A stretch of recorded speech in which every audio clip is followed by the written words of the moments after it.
Hi, Shirley. Thanks for your time. Hello, Really Joel. appreciate it. Thanks for getting into contact to talk about this. Not at all. We're here to talk about how you were feeling when you were commissioned to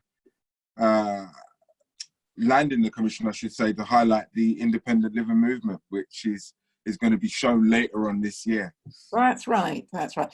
Yes, well, I landed this fantastic commission to write for the Bournemouth Symphony Orchestra Resound Ensemble. They're a really pioneering group of musicians. And so I feel really thrilled to have this opportunity to write for them. So what is it you're most looking forward to in terms of working with the BDS? Yeah, I'm looking forward BSO Resound, sorry. Yeah, I'm looking forward to working with musicians that are not always inside the usual framework of orchestral music necessarily, but could well be and sometimes are. And I think back at people like Tom Wiggins from the mid-19th century, an African-American pianist and composer who actually innovated so much in classical music that we don't actually know about.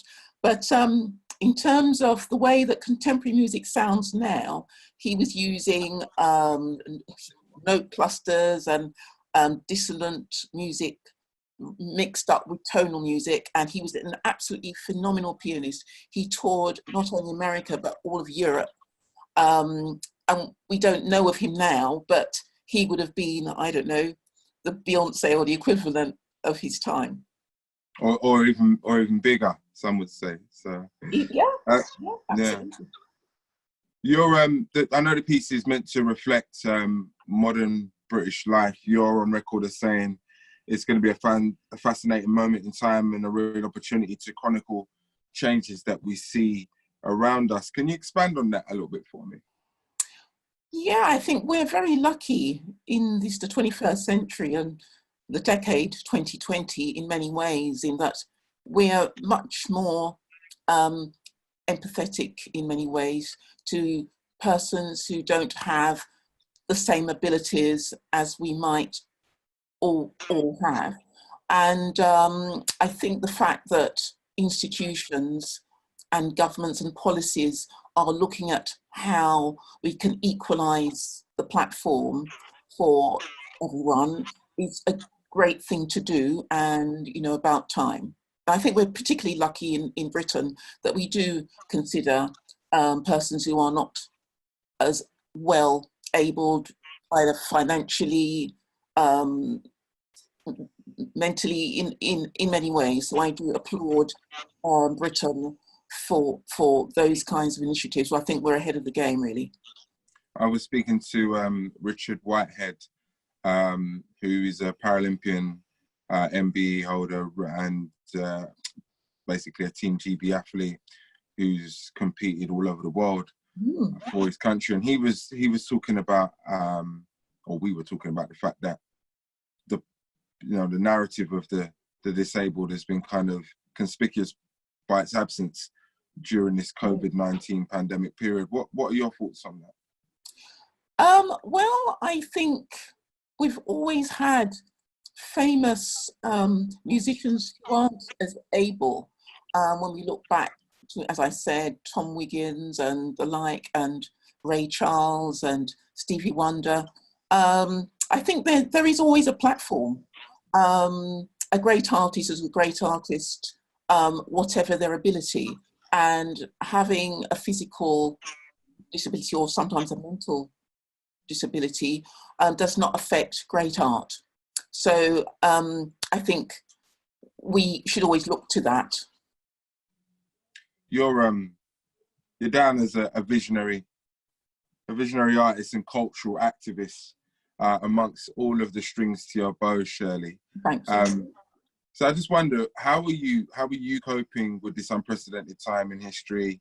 Just how's it impacting on you, and what are your thoughts on maybe a post-COVID existence? How do you think we're going to move forward to this new normal, which keeps being rammed down our throats? Joel, that's a huge question, isn't it? Yeah. Well, I mean, and each one's perspective is as important as the other in my head. Absolutely, yeah, because it's all very personal, how we've coped through this situation and how we're looking forward, you know.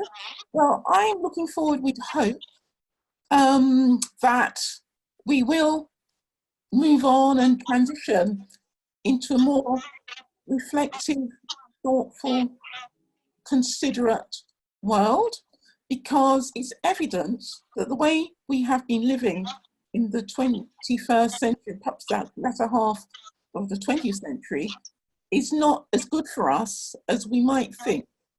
And I'm hoping that in terms of policies, in terms of governments, in terms of communities, we're going to take some of the lessons that we've been forced to learn during this time of listening to our communities and doing what we can, going right back to the basics and finding out that our key workers are actually the people that are helping us in the supermarkets, helping us in the markets, the farms that are providing food, the nurses that are helping us to recover from COVID-19, the people that are collecting my refuge today. Those are the people that make our society civilized in actual fact. And I think that when we go beyond this time, which we will do perhaps sooner than we think, that some of what we have learned will stick with us, and we look more deeply at what society and community really needs. What we have at the moment isn't working for us. And I think that leaders that have this privilege of being leaders should stop and should think again. Well, I think what President Obama spoke about in his prayer, his big prayer day in 2009 was about communities and the importance of communities and making those strong so that the micro is strong and then we have a bigger macro. And I think we've got to go think about people. Economics is important, trade is important, but what about people in that formula? As you rightly touched on earlier on, in turbulent times, great art is created, and there are no barriers to who can possibly create that art. With that being said, there's going to be a lot of people now looking forward to your piece later on in the year, Shirley. I hope so. What can we expect for the Allianz musical insurance anniversary piece? What's on the horizon? Can you give us any kind of insight? Well, I want to make it exciting for the performers. I want to make it enjoyable for them. And I want each of the instruments to shine. So there'll be violins, cellos, flutes, all kinds of instruments that I want to sound brilliant with the music. And I want the music to speak for the initiatives and the pioneering spirit of musicians that aren't as able in the ways that we mostly are, to speak, to say that I might not have the vision, the visual ability that you have, but I still have that disabilities maybe push the boundaries for me, and I can actually go into another dimension that perhaps you're not able to go into. So that's what I'm looking forward to experimenting with.